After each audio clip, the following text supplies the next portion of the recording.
Hello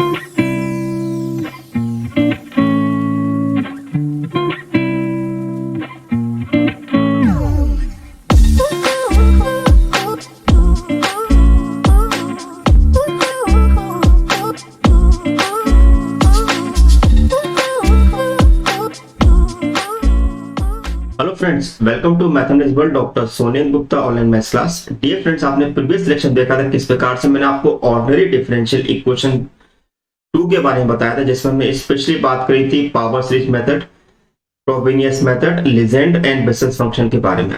आज हम बात करेंगे ऑर्डिनरी डिफरेंशियल इक्वेशन 1, जिसमें हम सीखेंगे कि what is a ordinary differential equation and what is a formation of ordinary differential equation, order and degree of the ordinary differential equation. साथ में हम डिस्कस करेंगे how to solve the linear differential equation first order, exact differential equation and non exact differential equation and ordinary differential equation first order in higher degree.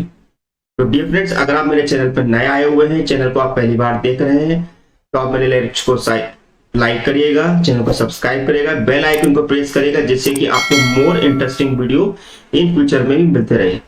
और साथ में अगर आप मेरी वेबसाइट विजिट करते हैं www.sonendragupta.com पर और www.sonendragupta.blogspot.com पर, तो इस वेबसाइट पर विजिट करने से आपको बेनिफिट ये मिलेगा कि आपको सारे ई नोट्स मिलेंगे फ्री ऑफ कॉस्ट, और साथ में आपको आरजेपीबी के प्रीवियस सेमेस्टर के पेपर के फुल लेंथ सॉल्यूशन मिलेंगे, और साथ में हर लेक्चर की जो सीक्वेंस है वो आपको टॉपिक जो है सीक्वेंस वाइज मिलेंगे।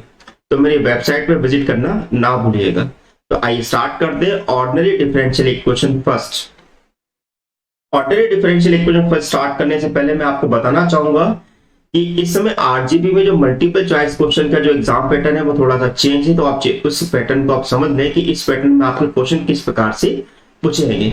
सबसे पहली चीज ये है कि आपका जो टोटल टाइम जो है वो 2 आवर्स का है, जिसमें आपको 2 टाइप के एमसीक्यू पूछे जाएंगे। एक आपको पूछेंगे जनरल एमसीक्यू। जनरल एमसीक्यू का मतलब ये है कि ऐसे एमसीक्यू जिसमें आपको केवल क्वेश्चन को रीड करना है या थोड़ा बहुत सॉल्व करना है और आपको उसका आंसर दे देना है। ऐसे क्वेश्चन जो होंगे वो 50 होंगे और हर क्वेश्चन की जो मार्किंग होगी 1 हो जाएंगी। ऐसे 50 मार्क्स के क्वेश्चन आपको पूछे जाएंगे।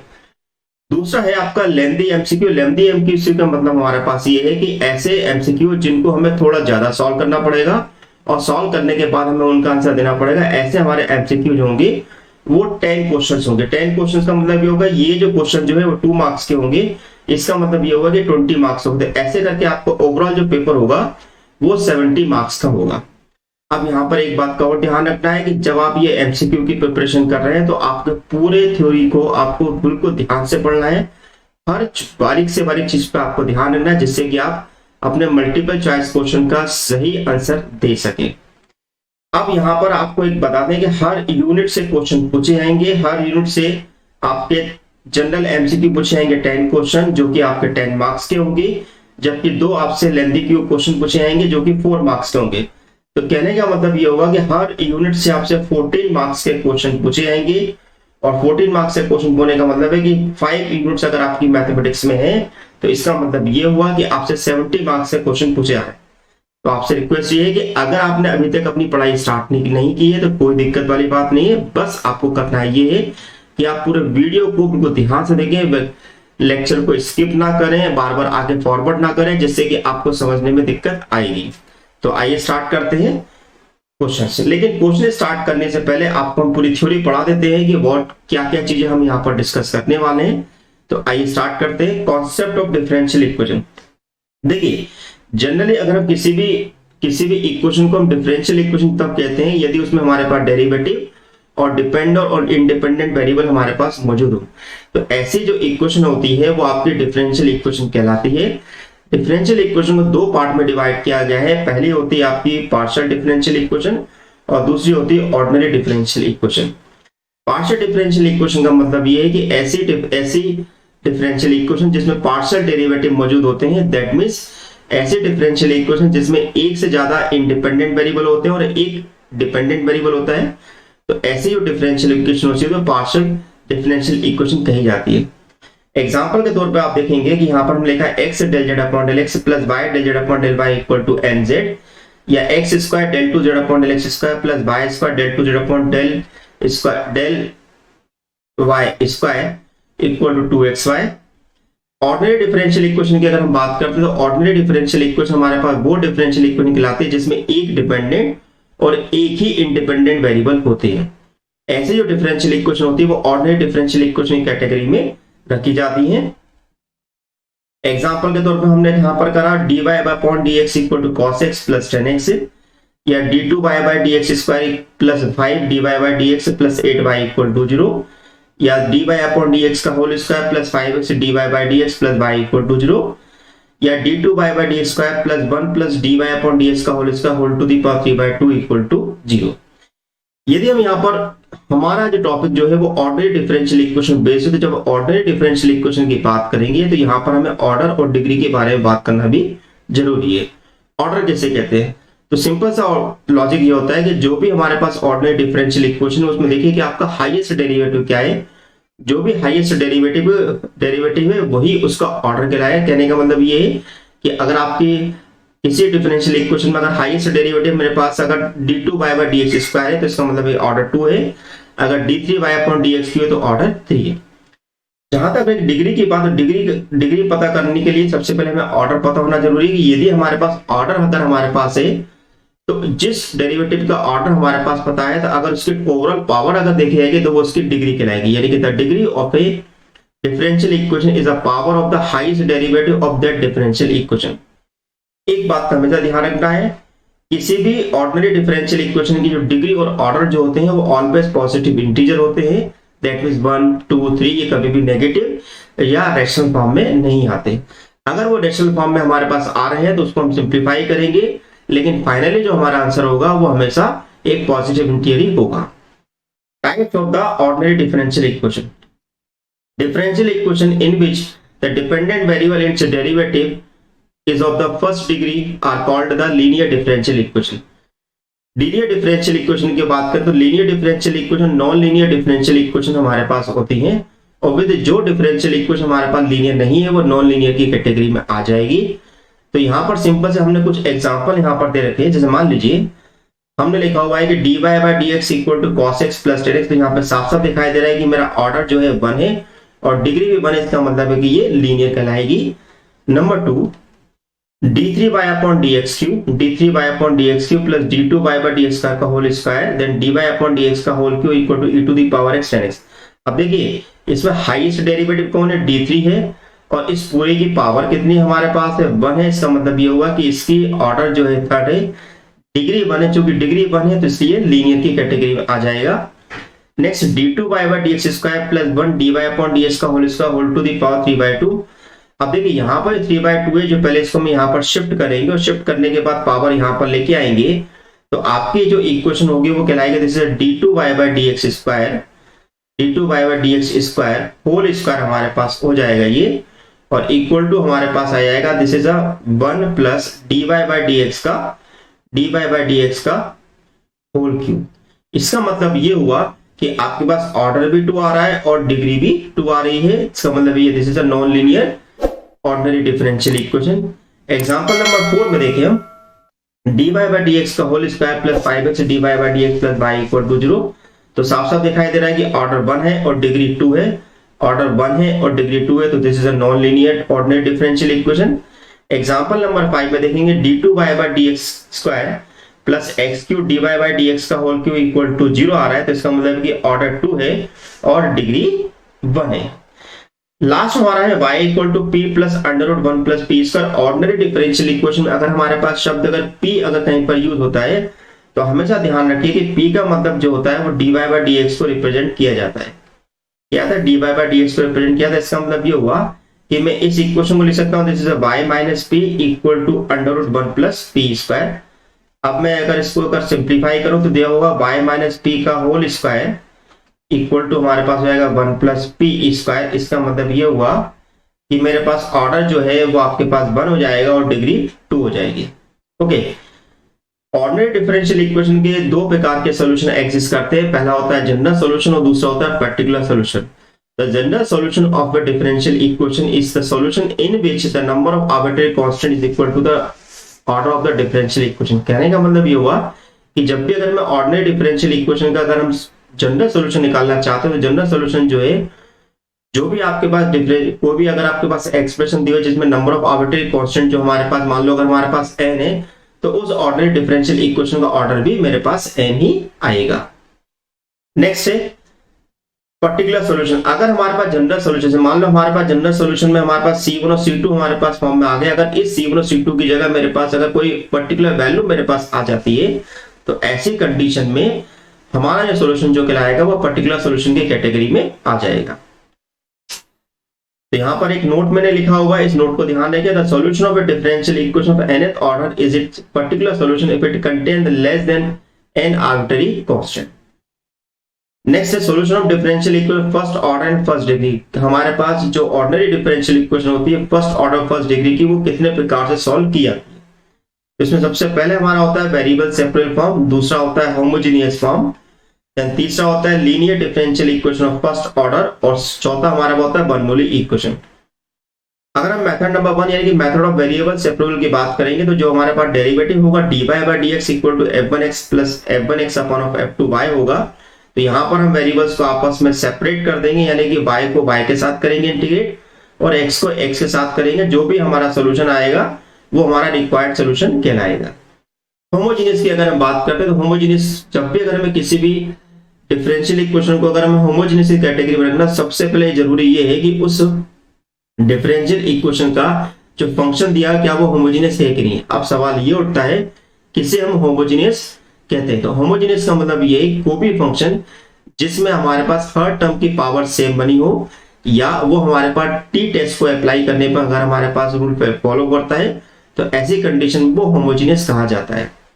जैसे एग्जांपल के तौर पे आपको बताना चाहूंगा कि मैंने लिखा हुआ है f of xy equal to a0x to the power n, a1x to the power n-1y, a2x to the power n-2y square और a3x to the power n-3y cube और any to the power n। तो आप देखेंगे first term में मेरे पास power n है, second term में n-1 प्लस 1 करेंगे तो आपको n मिलेगी, थर्ड टर्म में भी आपको n-2 प्लस 2 करेंगे तो आपको हर टर्म की जो पावर है वो n दिखाई दे रही है। तो ये इस कंडीशन में ये होमोजेनियस फंक्शन को रिप्रेजेंट करता है।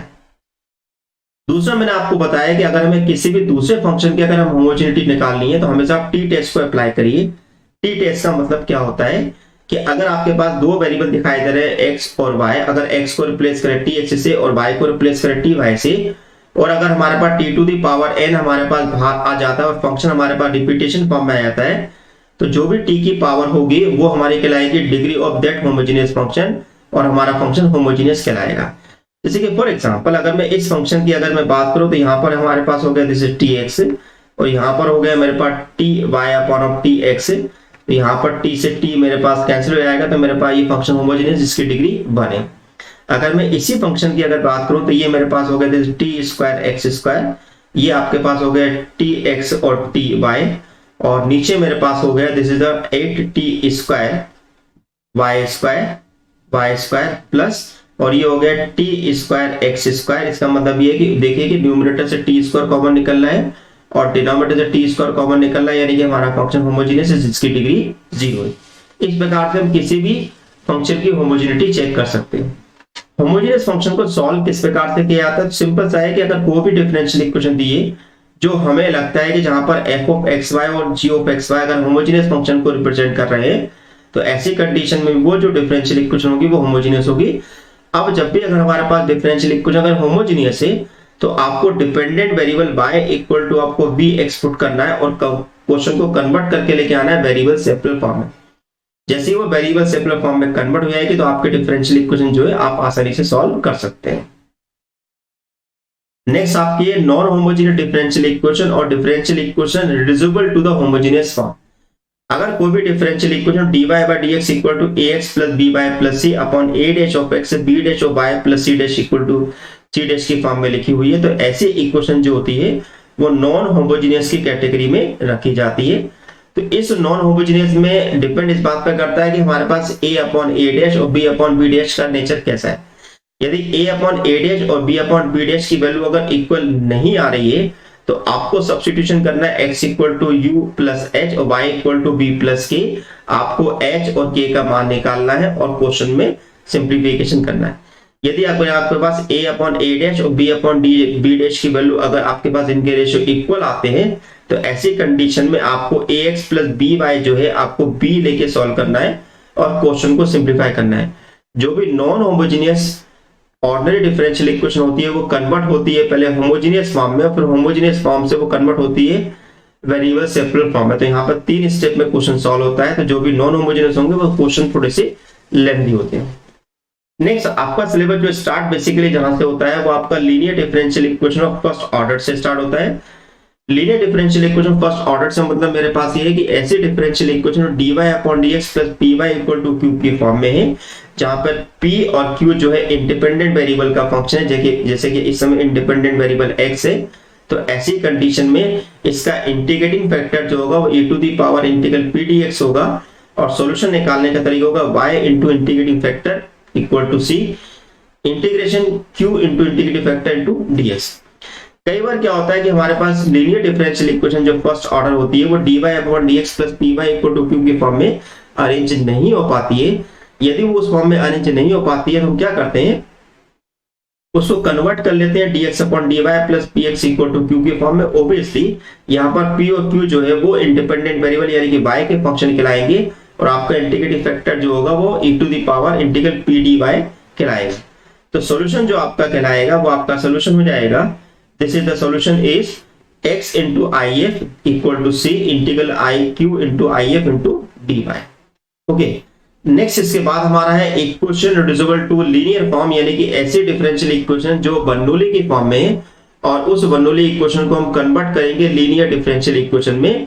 तो अगर आपके पास वो भी इक्वेशन जो dy upon dx plus py equal to q y to the power n में आ रहा है तो ऐसी कंडीशन में इस y to the power n को हम यहाँ पर डिवाइड कर देते हैं और y to the power n को डिवाइड करने के बाद हम y to the power minus n को हम यहाँ पर माइनस n माइनस 1 को हम यहाँ पर b लेके सिंप्लीफाई करते हैं। तो ऐसी इक्वेशन जो होती है बर्नौलीज इक्वेशन कहलाती है। बर्नौलीज इक्वेशन हमेशा कन्वर्ट होती है लीनियर डिफरेंशियल इक्वेशन की फॉर्म में और फिर लीनियर डिफरेंशियल इक्वेशन का जो फॉर्मेट वहां पर अप्लाई हो रहा है उसको हम वहां पर अप्लाई कर देते हैं। नेक्स्ट हमारा है कंडीशन ऑफ एग्जैक्ट। अगर कोई भी फर्स्ट ऑर्डर की डिफरेंशियल इक्वेशन अगर mdx plus ndy equal to 0 की फॉर्म में होती है तो ये जो डिफरेंशियल इक्वेशन जो होती है वो एग्जैक्ट कहलाती है यदि del m upon del y equal to del r upon del x हो। और अगर हमें एग्जैक्ट डिफरेंशियल इक्वेशन का अगर हमें सॉल्यूशन निकालना है तो वो सॉल्यूशन होता है integral mdx where y is a constant n plus integral ndy where n is free from x यानी कि इंडिपेंडेंट ऑफ x, यानी कि अगर हमारे पास n अगर x से फ्री नहीं है तो वो टर्म 0 मान लिया है कि उसको हम उठा के इंटीग्रेट कर देंगे। अब ये तो रही एग्जैक्ट डिफरेंशियल इक्वेशन है, लेकिन कई बार ऐसा भी देखा गया है कि हमारे पास जो mdx plus ndy equal to 0 जो होता है वो एग्जैक्ट डिफरेंशियल इक्वेशन नहीं होता है। तो उन एग्जैक्ट डिफरेंशियल इक्वेशन को हमें एग्जैक्ट में कन्वर्ट करना होता है यदि वो पॉसिबल है। तो यहाँ पर जब हम एग्जैक्ट में कन्वर्ट करते हैं तो वहां पर हम यूज करते हैं इंटीग्रेटिंग फैक्टर। तो integrating factor is a function which can be multiplied to the differential equation, then the differential equation will convert in the exact form। तो यहाँ पर हमारे को इंटीग्रेटिंग फैक्टर निकालना होता है जिससे कि हम उस इंटीग्रेटिंग फैक्टर को उस पूरी डिफरेंशियल इक्वेशन में मल्टीप्लाई कर दें और आपके डिफरेंशियल इक्वेशन जो है del m upon del y equal to del r upon del x का रूल सेटिस्फाई कर दे। अब यहाँ पर हमें पता क्या चलेगा कि हमारी इक्वेशन एग्जैक्ट नहीं, तो सिंपल है कि del m upon del y जो है वो del n upon del x के इक्वल नहीं होगा। अब यहाँ पर हमारे कुछ रूल है। Method number 1, if the differential equation is homogeneous, अगर मेरी डिफरेंशियल इक्वेशन होमोजेनियस है जैसे कि मैंने अभी आपको बताया और साथ में mx plus ny not equal to 0 आ रहा है तो आपका इंटीग्रेटिंग फैक्टर जो होगा 1 अपॉन mx प्लस ny होगा। नंबर 2, अगर आपके differential equation mdx plus ndy जो है अगर y f1xy dx और x f2xy dy की फॉर्म में अगर आ रही है और साथ में mx minus ny not equal to 0 आ रहा है तो ऐसी कंडीशन में जो आपका इंटीग्रेटिंग फैक्टर जो होगा वो 1 अपॉन mx माइनस ny होगा। Concept, if the differential equation is not exact and method number 1 and method number 2 is not applicable, then ऐसी कंडीशन में हम यहाँ पर मेथड नंबर 3 और मेथड नंबर 4 को हम एक साथ अप्लाई करने की कोशिश करते हैं, देखते हैं कि कौन सा रूल ज्यादा अच्छी तरीके से अप्लाई हो जाता है। हम क्या करते हैं कि del m upon del y माने del r upon del x को हम 1 अपॉन n से मल्टीप्लाई करते हैं। यदि फाई ऑफ x के बराबर आता है यानी कि फंक्शन ऑफ x के बराबर आता है तो उसका जो इंटीग्रेटिंग फैक्टर जो होता है वो a to the power integral pi x dx होता है। सिमिलरली अगर 1 upon m del n upon del x minus del upon del y आता है और इक्वल टू वो फाइव y आता है, ध्यान दीजिएगा कि अगर इनका डिफरेंस फाइव ऑफ एक्स के बराबर है और इनका डिफरेंस अगर फाइव ऑफ y के बराबर है तो आपके इंटीग्रेटिंग फैक्टर भी हमारे पास उसी पैटर्न में रखे जाएंगे। अब ये तो हमारे पास first order and first degree की, लेकिन हमारे पास हमें ऑर्डिनरी डिफरेंशियल इक्वेशन में वो भी डिस्कस करनी है जो first order and higher degree की होंगी। तो ऐसे डिफरेंशियल इक्वेशन को सॉल्व करने के हमारे पास चार मेथड होते हैं। नंबर 1, पहला मेथड हमारा है सॉल्वेबल बाय पी। यदि कोई differential equation solvable by p है, इसका मतलब ये है कि वो डिफरेंशियल इक्वेशन आपको पॉलिनोमियल फॉर्म में दिखाई देंगी और उनके फैक्टर्स हम वहां पर निकाल सकते हैं। अगर उनके हम फैक्टर्स वहां पर अगर निकाल सकते हैं तो इसका मतलब ये है कि हम उसे डिक्लेयर करेंगे कि वो डिफरेंशियल इक्वेशन जो है सॉल्वेबल फॉर पी है। नेक्स्ट है method number 2, solvable by x.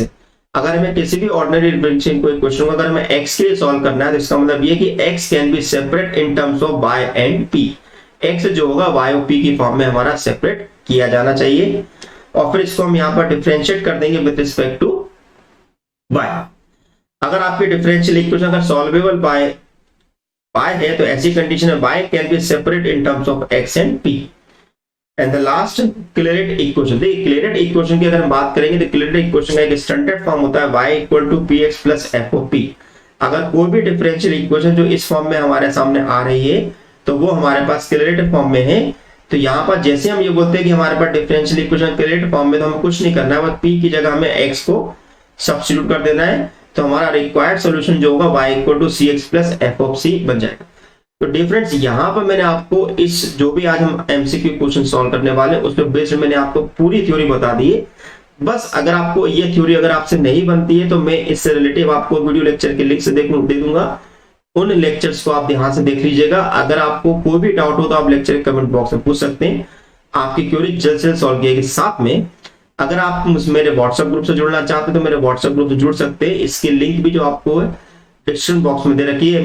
मेरे आप टेलीग्राम ग्रुप से भी जुड़ सकते हैं। अगर आपको किसी भी प्रकार का कोई क्वेश्चन अगर आप आरजीपी में अगर आता है और उस समय आपको क्वेश्चन नहीं बनना है तो आप मेरे उस टेलीग्राम ग्रुप में वो क्वेश्चन पूछ सकते हैं। ओके, तो आइए स्टार्ट करते हैं मल्टीपल चॉइस क्वेश्चन। तो यहाँ पर हम पहले सेक्शन ए सॉल्व करेंगे जो कि आपके 1 मार्क्स का क्वेश्चन हमारे सामने होगा। तो पहला क्वेश्चन हमारा है the degree of the differential equation. देखिए डिग्री अगर हमें किसी भी डिफरेंशियल इक्वेशन की अगर हमें निकालनी है तो पहले देख लो कि उसका हाईएस्ट ऑर्डर क्या है। तो इसमें हाईएस्ट ऑर्डर मुझे दिखाई दे रहा है कितना, d5 बाय अपॉन dx5 और इस पूरे की जो पावर है वो 1 है। इसका मतलब ये है कि इस डिफरेंशियल इक्वेशन की जो डिग्री है वो 1 है। लेकिन अगर इसी क्वेश्चन में अगर मुझसे ऑर्डर पूछा जाता तो मेरा आंसर होता 5। Question number 2, the differential equation x² d2y by d² plus 1 plus x² dy by dx का whole square plus 2y equal to 3x has order m। अगर ऑर्डर को हम m से रिप्रेजेंट करें और डिग्री को n से रिप्रेजेंट करो तो बताओ m और n की वैल्यू क्या होगी। तो देखो सबसे पहले हम निकालेंगे इसका ऑर्डर। तो यहाँ पर आप देख रहे हैं कि आपका हाईएस्ट ऑर्डर जो है वो d2y by हाईएस्ट डेरिवेटिव जो है d2y by dx² है। तो इसका मतलब ये होगा कि मेरे पास ऑर्डर जो हो गया वो 2 हो गया और डिग्री मेरे पास हो गई 1। तो मेरा ऑप्शन जो है B is correct. Question number 3, the condition mdx plus nd equal to 0 to be exist. अगर हमारे पास कोई डिफरेंशियल इक्वेशन जो mdx प्लस nd की फॉर्म में लिखी हुई है तो इस डिफरेंशियल इक्वेशन को एग्जिस्ट हम तब कहेंगे जब मेरे पास del m upon del y जो होगा del n upon del x के इक्वल होगा। तो ध्यान रखिएगा, कंफ्यूजन मत रखिएगा, del अपॉन यहाँ आप धोखे से del n upon del x या del m upon del y मत लगा दीजिएगा। Okay, question number 4, the integrating factor of the differential equation 1 plus x square dy by dx plus 2xy equal to 4x square। हमें इसका integrating factor निकालना है। तो देखिए भाई यहाँ पर हमें p निकालना होगा। तो p निकालने के लिए हम क्या करेंगे, 1 प्लस एक्स स्क्वायर का डिवाइड करेंगे तो 2x के अपॉन में 1 प्लस स्क्वायर आएगा, यानी कि हमारे पास p जो होगा वो 2x upon 1 plus x square होगा।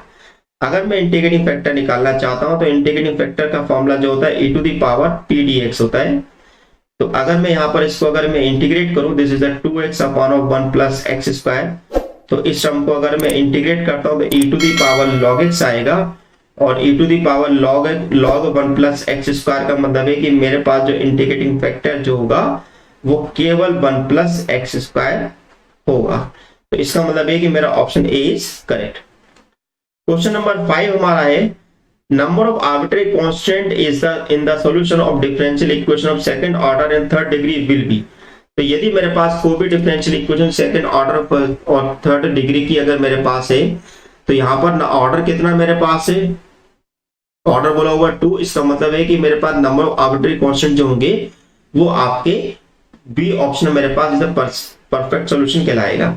अब नेक्स्ट है हमारा 1/m del m upon del y minus del n upon del x equal to 5x है। तो ऐसी कंडीशन में इंटीग्रेटिंग फैक्टर क्या होगा, तो जैसे कि मैंने भी आपको बताया मेथड नंबर 3 और मेथड नंबर 4, यदि मेरे पास 1/n del m upon del y minus del n upon del x equal to 5x आता है, तो ऐसी कंडीशन में मेरा जो इंटीग्रेटिंग फैक्टर होगा वो e to the power integral phi of x dx कहलाएगा, यानी कि मेरा ऑप्शन जो है C is correct. Similarly 1/m del n upon del x minus del n upon del y equal to 5y है, तो मेरा आंसर कहलाएगा this is a B. Next question है the general solution of the differential equation e to the power y plus 1 cos x dx plus e to the power y sin x dx अगर zero दिया हुआ है, तो इसमें से कौन सा सॉल्यूशन मेरे पास आएगा। अब देखिए ये मेरे पास बन गया m और ये मेरे पास बन गया n, क्या बन गया, दिस इज m और दिस इज m है ना। अब मैं अगर मैं इस m को अगर y के रिस्पेक्ट में करूंगा तो मुझे कितना मिलेगा, e to the power y into cos x मिलेगा, और n को अगर मैं x के रिस्पेक्ट में करूंगा तो e to the power y into cos x मिलेगा, यानी कि हमारी डिफरेंशियल इक्वेशन जो एग्जैक्ट है। अगर ये डिफरेंशियल इक्वेशन एग्जैक्ट है तो m वाले पोर्शन को मैं इंटीग्रेट करूंगा विद रिस्पेक्ट टू x, तो इसका जो इंटीग्रल आएगा वो मेरे पास क्या आएगा, this is e to the power y plus 1 and this is your sin x, और इस वाले टर्म में मेरे पास जो टर्म है वो x से फ्री नहीं है, इसका मतलब है कि ये टर्म 0 मान ली जाएगी और इक्वल टू मेरे पास आएगा c। अब मेरा आंसर जो e to the power y plus 1 into sine x equal to c है, लेकिन साइन x को अगर मैं यहाँ पर शिफ्ट कर दूंगा तो c इंटू कॉस एक्स मेरे पास आ जाएगा, तो इसका मतलब है कि option A is correct. Question number 9 integrating factor of the differential equation 1 plus xy into y dx plus 1 minus xy into x dy equal to 0। अब देखिए इस क्वेश्चन में मैं आपको थोड़ा बता दूं कि यहाँ पर एक करेक्शन हमारा है, दिस इज इसमें 2 हमारे पास साथ में लिखा हुआ है। तो जब आप इस क्वेश्चन को अगर आप सिंप्लीफाई करते हैं तो ये जो क्वेश्चन हमारे पास जो है this is a non exact differential equation. आप साफ साफ देख सकते हैं कि यहाँ पर del m upon del y जो है आपका इक्वल नहीं होगा del n upon del x के। एक चीज तो ये हो गई। दूसरा ये है कि यहाँ पर मैं mx माइनस एन वाई यहाँ पर निकाल लेता हूँ, तो mx माइनस एन वाई निकालूंगा तो कितना मिलेगा, फर्स्ट वाले में हम करेंगे मतलब x का, यानी कि हमारे पास कितना आएगा, this is x y plus this is x square y square minus इसमें करेंगे y का मल्टीप्लाई, तो ये होगा this is minus x y and this is x square and y square. तो ये वाला टर्म मेरे पास कैंसिल हो गया, तो मेरे पास आ गया this is 2x square y square. तो हमारा इंटीग्रेटिंग फैक्टर जो होता है वो हमारा होता है this 1/mx minus N Y होता है, और 1/mx माइनस एन वाई होने का मतलब ये है कि आपका इंटीग्रेटिंग फैक्टर जो है वो 2x स्क्वायर वाई स्क्वायर आ जाएगा, यानी कि option D is correct. Question number 10 the differential equation y sin 2x dx minus 1 plus y square cos square x dy equal to 0। तो ये क्वेश्चन कैसी है, क्या ये नॉन एग्जैक्ट है, क्या ये एग्जैक्ट है, या दोनों है, या नॉन ऑफ दिस है। देखिए हमारी जो डिफरेंशियल इक्वेशन जो है वो mdx प्लस ndy की फॉर्म में लिखी हुई है। इसका मतलब ये है कि हम इस क्वेश्चन में हम यहाँ पर del m upon del y और del n upon del x निकालेंगे, यानी कि हम इस टर्म को करते हैं differentiate with respect to y। तो इस टर्म को अगर मैं डिफरेंशिएट करता हूं तो मुझे मिलेगा this is cos 2x sorry sin 2x मिलेगा, ओके। अगर मैं अब इस टर्म को अगर मैं डिफरेंशिएट करता हूं विद रिस्पेक्ट टू x, तो ये टर्म तो मेरे पास हो जाएगा 0, और cos स्क्वायर का जो डिफरेंशियल होगा वो माइनस sin 2x होगा, लेकिन बाहर मेरे पास माइनस तो प्लस हो जाएगा, यानी कि sin 2x होगा। इसका मतलब ये होगा कि ये डिफरेंशियल इक्वेशन मेरे पास एग्जैक्ट है। Question number 11 Which of the following is not a standard method for finding the solution for differential equation? इनमें से कौन सा सॉल्यूशन स्टैंडर्ड फॉर्म में नहीं कहलाता है। जैसे कि वेरिएबल सेपरेट फॉर्म मेरे पास स्टैंडर्ड फॉर्म होती है, होमोजेनियस भी एक इक्वेशन होती है, बर्नौली भी मेरे पास इक्वेशन होती है, लेकिन ऑर्थोगोनल नहीं होती। इसका मतलब ये है कि मेरा करेक्ट आंसर जो है वो ऑर्थोगोनल मेथड है, यानी कि इसमें से कोई भी मेथड ऐसा नहीं है जो हमारा ऑर्थोगोनल मेथड हमारे पास किसी भी प्रकार का सॉल्यूशन नहीं कहलाता है किसी भी डिफरेंशियल इक्वेशन का। नेक्स्ट क्वेश्चन नंबर 12 है हमारा, the solution of the differential equation cos x dx dy equal to sin x minus y dx equal to 0। इसका मतलब है हमें इस क्वेश्चन को अब सिंप्लीफाई करना पड़ेगा। अगर हमें इस क्वेश्चन को सिंप्लीफाई करना है तो ये मेरा क्वेश्चन नंबर 12 है। This is question number 12। अब क्या दे रखा है आपको, this is cos x dy equal to आपको दे रखा है this is sin x minus y, sin x minus y and this is your dx। इसका मतलब ये हुआ कि मुझे इस डिफरेंशियल इक्वेशन को लिखना पड़ेगा, this is the dy by dx, dy by dx cos x का मैं डिवाइड करूंगा तो मेरे पास आएगा this is y into sec x into y equal to sin x, है ना। मैंने क्या करा, टर्म को सेपरेट भी कर दिया। तो ये मेरे पास डिफरेंशियल इक्वेशन जो है this is a linear differential equation. तो यहाँ पर हमारे पास जो इंटीग्रेटिंग फैक्टर जो होगा वो हमारे पास होगा this is e to the power sorry हाँ sec x, और sec x का अगर मैं इंटीग्रेशन करता हूं तो मेरे पास क्या आएगा, this is e to the power log sec x plus tan x होगा। क्या होगा, sec x plus tan x होगा। तो इसका मतलब ये हुआ कि मेरे पास जो हो गया वो आ गया integrating factor sec x plus tan x। अब मैं इसका सॉल्यूशन निकालूं तो सॉल्यूशन जो होता है वो हमारा कहलाता है y इंटू इंटीग्रेटिंग फैक्टर यानी कि sec x plus tan x equal to c, then integrating factor sec x plus tan x, sec x plus tan x into tan x, ये आपका tan x होगा, this is your tan x, है ना, tan x हो जाएगा। अब मैं यहां पर c अंदर मल्टीप्लाई करता हूं तो sec x into tan x हो गया, sec x into tan x हो गया dx प्लस ये हो गया tan स्क्वायर को लिख सकता हूं this is sec square x minus 1। तो this is c, sec x plus tan x का जो इंटीग्रेशन होता है वो sec x होता है, sec स्क्वायर का होता है sec स्क्वायर, यहाँ पर क्या होता है दिस इज tan स्क्वायर तो sec स्क्वायर का होता है tan x और 1 का होता है x, यानी कि मेरा आंसर आएगा y sec x plus tan x, c sec x plus tan x minus 1। तो देखें कौन सा आंसर है, y sec x plus tan x, c sec x plus tan x, यानी कि option A is correct. Next question number 13, the reducible of linear differential equation first order and first degree is known as. अगर हम किसी भी linear differential equation, किसी भी equation को reduce करके linear differential equation first order first degree में convert करते हैं तो वो जो इक्वेशन होती है वो एक्चुअली हमारी कहलाती है बर्नौलीज इक्वेशन। तो वो जो डिफरेंशियल इक्वेशन होती है बर्नौलीज की फॉर्म में कही जाती है। Question number 14, the differential equation x plus y minus 2 dx plus x minus 2y minus 3 dy equal to 0। अब देखिए ये जो डिफरेंशियल इक्वेशन अगर mdx plus ndy की फॉर्म में आई है तो जो m वाली टर्म है उसको अगर मैं इंटीग्रेट करता हूँ, सॉरी डिफरेंशिएट करता हूँ विद रिस्पेक्ट टू y तो मुझे 1 मिलेगा। इसी प्रकार मैं n को अगर विद रिस्पेक्ट टू x करूंगा तो वो भी 1 मिलेगा। इसका मतलब है कि मेरी ये इक्वेशन जो है वो एग्जैक्ट की फॉर्म में कही जाएगी। Question number 15, The differential equation is said to be solvable for y। अगर किसी भी ordinary differential equation को solvable for y कहना है इसका मतलब है कि y can be separate in terms of x। ठीक है, y can be separate in terms of y होगा हमारे पास। इसका मतलब ये है कि हमारा ऑप्शन जो है वो आपका ए कहलाएगा। Question number 16, the differential equation said to be solvable for x, यानी किसी भी इक्वेशन को अगर हमें x की सॉल्व करना तो x की फॉर्म में हमें सेपरेट करना पड़ेगा, यानी कि x can be separate in terms of y and p। तो इसका ऑप्शन जो है वो आपका b is a perfect solution. अब यहाँ पर हम question section C B start कर रहे हैं जो कि हमारे थोड़े लेंथी क्वेश्चन होंगे जिसको हमें सॉल्व करना थोड़ा हमें टाइम लगेगा और सॉल्व क्वेश्चन को निकालेंगे। तो पहला क्वेश्चन हमारा है the solution of the differential equation p square x square minus a square minus 2pxy plus y square a square equal to 0।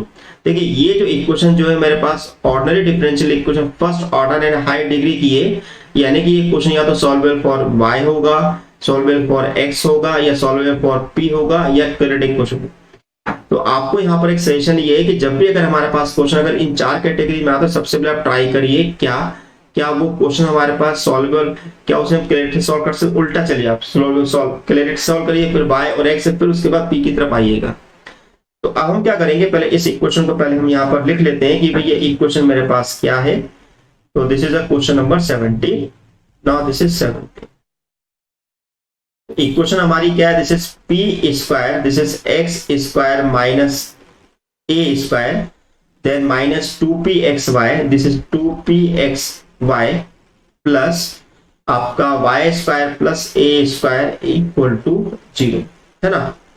अब आप ध्यान से देखो कि अगर मैं इस इक्वेशन क्या मैं ऐसा लिख सकता हूं, this is the x square p square minus 2pxy plus y square and this is a minus A square p square equal to minus of a square. यानी कि मैंने इसका इसमें मल्टीप्लाई किया, उसको राइट हैंड साइड पे shift कर दिया और ए स्क्वायर को भी वहां पे शिफ्ट कर दिया। अब देखिए यहाँ पर जो एक्स स्क्वायर पी स्क्वायर माने 2pxy प्लस वाई स्क्वायर है, क्या मैं इसको y माइनस एक्स पी का होल स्क्वायर लिख सकता हूँ?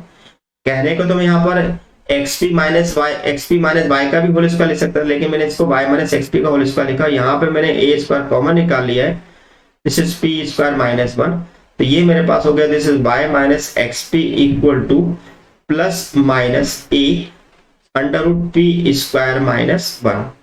That means this is y equal to मेरे पास बन जाएगा this is x p plus minus this is a under root p square minus 1। तो ये जो इक्वेशन जो है this is a cumulative form, क्योंकि हमारी जो क्यूमुलेटिव फॉर्म होती थी वो क्या लिखाते थे, जैसे y equal to p x plus f of P.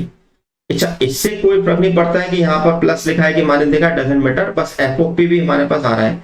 तो इसका मतलब ये हुआ कि इसका जो सॉल्यूशन जो मेरे पास होगा वो हमारा कहलाएगा this is y equal to C x plus minus a under root c square minus 1, c square minus 1। तो अब देखते हैं हमारा सॉल्यूशन क्या है, y equal to C x plus A नहीं है, सी एक्स ये भी नहीं है, and this is your A. तो हमारा answer is C. Question number 18।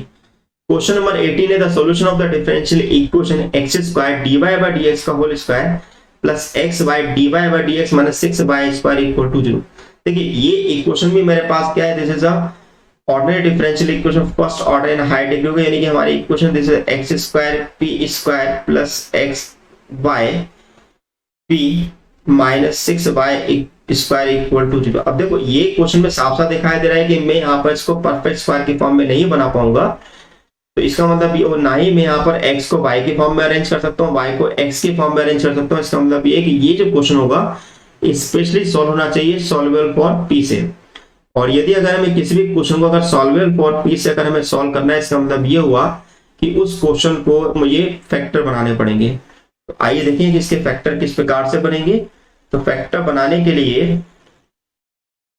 Now this is question number 18। Question हमारे सामने है, this is the x square, this is P square plus this is x y p minus this is 6y square. अब इसका मतलब ये हुआ कि अगर मैं इसको p की फॉर्म में अगर पॉलिनोमियल फॉर्म में अगर इस इक्वेशन को अगर मैं रखता हूं, तो इसका मतलब ये हुआ कि मुझे इस एक्स वाई पी को 6 की फॉर्म में ब्रेक करना पड़ेगा। तो this is x square p square plus this is a 3xyp minus 2xyp minus 6y square equal to 0। Okay, यहां पर मैं कॉमन निकाल लेता हूं xp, तो यहां पर मुझे मिलेगा this is xp plus 3 xp मैंने अगर कॉमन निकाल ली तो 3y मिलेगा, और यहां पर मैं माइनस 2y कॉमन निकाल लेता हूं, 2y कॉमन निकालूंगा तो मुझे मिलेगा 2p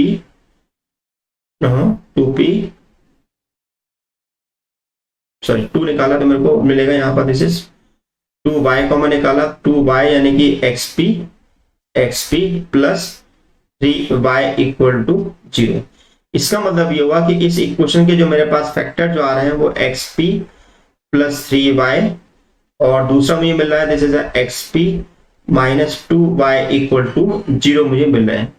अब हम क्या करते हैं कि इस इक्वेशन को यहाँ पर अलग अलग हम सिंप्लीफाई करते हैं। तो पहले xp को हम ले लेते हैं, तो xp का मतलब हो गया this is x dy by dx equal to मेरे पास हो जाएगा माइनस 3y, यानी कि मेरे को मिलेगा this is dy upon of y and this is minus of 3 D x upon of x. तो मैंने इसको इंटीग्रेट किया तो दिस इज हो गया log Y and this is हो गया -3 log X and plus log C. अगर मैं यहाँ पर कंसिडर कर लूं तो ये मेरे पास हो जाएगा दिस इज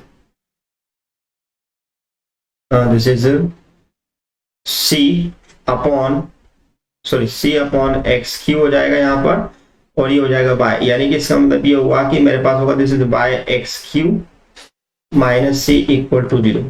अगर मैं दूसरी इक्वेशन अगर मैं यहाँ पर सिंप्लीफाई करता हूं तो दूसरी इक्वेशन मेरे सामने क्या होगी, तो दूसरी इक्वेशन में मेरे पास है दिस इज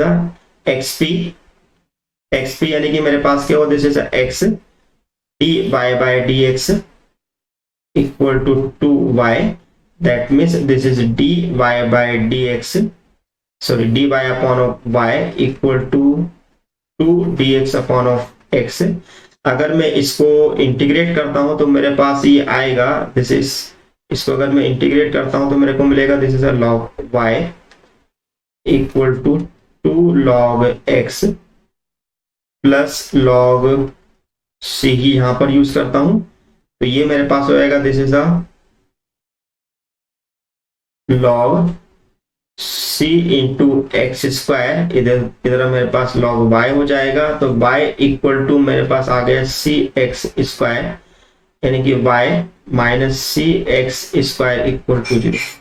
अब देखिए एक फैक्टर में मिल रहा है y minus c x square, हम चाहे तो y के साथ x की पावर -2 लिख सकते हैं। अब देखते हैं कौन सा ऑप्शन मेरे पास सही माना जाएगा। तो एक तो मेरे पास आ रहा है एक्स वाई क्यू यानी कि मेरे पास जो आ रहा है वो वाई एक्स क्यू माइनस सी मिल रहा है, तो यानी कि एक ऑप्शन तो मेरे पास ये दिखाई दे रहा है। और दूसरा अगर मैं इस एक्स स्क्वायर को यहाँ पर डिवाइड कर देता तो Y X to the power -2 minus C हो जाएगा। That means option C is correct. Okay, now question number 19। The integrating factor of x 1 minus x square D Y plus 2x square Y minus ax cube dx equal to 0। अब देखिए ये जो question मुझे दिखाई दे रहा है, ये जो क्वेश्चन मेरे पास जो है this is a linear differential equation first order है। क्यों हम ऐसा क्यों कह रहे हैं तो समझिए यहाँ पर ध्यान से। यहाँ पर अगर मैं dy हूं तो dy के अपॉन में अगर मैं dx का डिवाइड करता हूं तो मुझे मिलेगा this is dy upon dx, है ना। यहां से मैं अगर y को कॉमन निकालता हूं तो y को कॉमन निकालता हूं कितना मिलेगा 2x स्क्वायर माइनस 1। तो 2x स्क्वायर माइनस 1 को मैं यहाँ पर इस तरफ लेके आया तो 2x स्क्वायर माइनस 1 डिवाइड में मुझे करना पड़ेगा x 1 minus x square into y मेरे पास हो जाएगा इक्वल टू मेरे को मिलेगा this is a x q. Right hand side पे लेके जाऊंगा तो मुझे मिलेगा this is a x q divided by x 1 minus x square.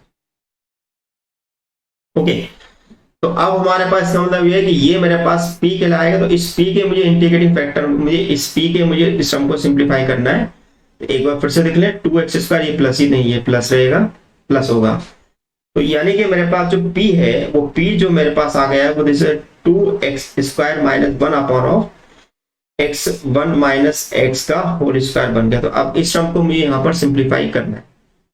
आइए देखें किस प्रकार से सिंप्लीफाई होगा ये term. Now this is your question number, ये हमारा है this is question number 19। Question number 19 तो भाई p है मेरे पास दिस इज अ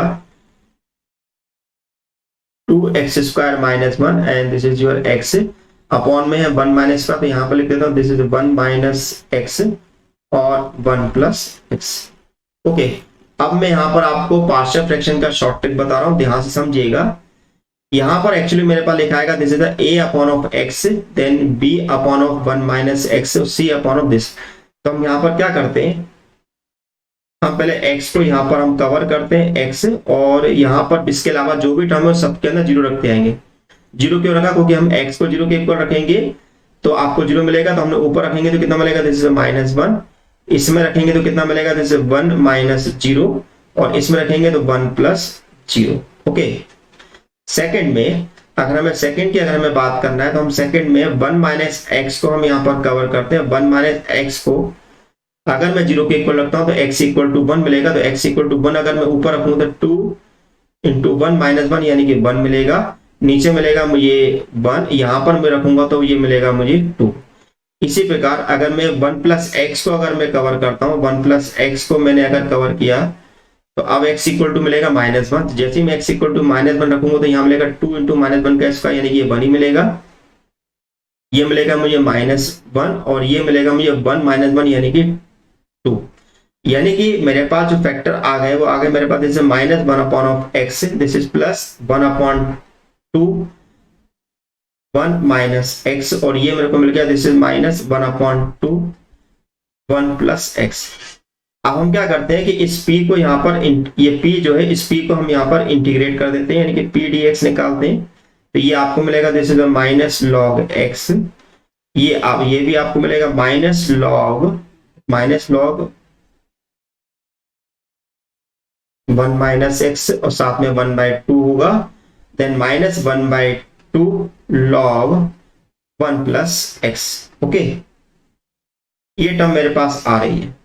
अब मेरे पास ये टर्म अगर मेरे पास आ रही है तो इसका मतलब ये हुआ कि this is a minus of log x, minus of log x, minus of log x हो गया। तो यहाँ पे 1/2 मेरा कॉमन निकल रहा है, तो ये मेरे पास हो जाएगा, देखें कुछ गड़बड़ आ रही है मेरे को ऐसा लग रहा है।